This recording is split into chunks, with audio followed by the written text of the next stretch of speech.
ಅವೆಲ್ಲ ಪ್ರಾರಬ್ಧ ಕರ್ಮಗಳು ಬಂದು ನಿಂತ್ಕೊಂಡ್ಬಿಡ್ತವೆ. ಈಗ ಒಂದು ಕೊಡ ಅಥವಾ ಒಂದು ಗ್ಲಾಸ್ ಅನ್ಕೋ, ಹೊಲಸೆಲ್ಲ ಕೆಳಕ್ ಕುಂತಿರುತ್ತೆ, ಹೌದಾ? ಹೊಲಸೆಲ್ಲ ಕೆಳಕ್ ಕುಂತಿರುತ್ತೆ, ನೀರಿನ ಕ್ಲೀನ್ ಆಗಿ ಕಾಣ್ತಿರುತ್ತೆ.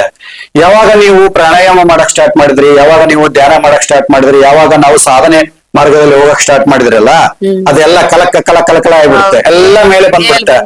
ನಿನ್ ಮನಸ್ಸಿನಾಗಿರೋದು ನಿನ್ ಜನ್ಮ ಜನ್ಮಾಂತರದಲ್ಲಿ ಎದ್ದಿದ್ದು ಅದೆಲ್ಲ ಮೇಲೆ ಬರಕ್ ಸ್ಟಾರ್ಟ್ ಆಗುತ್ತೆ. ಅವಾಗ ಯಾಕಪ್ಪ ನಾನು ಧ್ಯಾನ ಮಾಡ್ತಾ ಇದ್ದೀನಿ, ಯಾಕಾದ್ರೂ ಪ್ರಾಣಾಯಾಮ ಮಾಡ್ತಾ ಇದ್ದೀನಿ, ಯಾಕಾದ್ರೂ ಈ ಆಧ್ಯಾತ್ಮ ಮಾರ್ಗದಲ್ಲಿ ಬಂದೆ ಅನಿಸ್ಬಿಡುತ್ತೆ.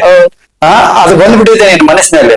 ಉಸಿರು ಕಟ್ಟಕ್ಕಾಗದೆ ಒಂದೊಂದ್ಸಲ ಬಾಯಿಂದಾನೆ ಉಸಿರು ಮತ್ತೆ 3-4-5 ತಿಂಗಳವರೆಗೆ ಶೀತ ಕಮ್ಮಿ ಆಗ್ಲೇ ಇಲ್ಲ ಗುರುಗಳೇ. 3 ತಿಂಗಳಿಂದ ಸ್ಟಾರ್ಟ್ ಆಗಿದ್ದು 5.5 ತಿಂಗಳವರೆಗೂ ಶೀತ ಕಮ್ಮಿ ಆಗ್ಲಿಲ್ಲ.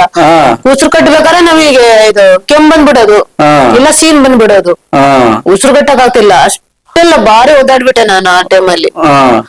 ನೋಡಿ ಎಷ್ಟು ಕಷ್ಟ ಬಿದ್ದಿದ್ದಾರೆ ಅವರು ಪ್ರಾಣಾಯಾಮ ಮಾಡ್ಬೇಕಾದ್ರೆ. ಆಮೇಲೆ ಶಿಮ್ಲೆ ಎಲ್ಲ ಹೊರ ಬಂದ್ಬಿಡ ಬಾರಿ ಓದಾಡ್ಬಿಟ್ಟಿದ್ವಿ.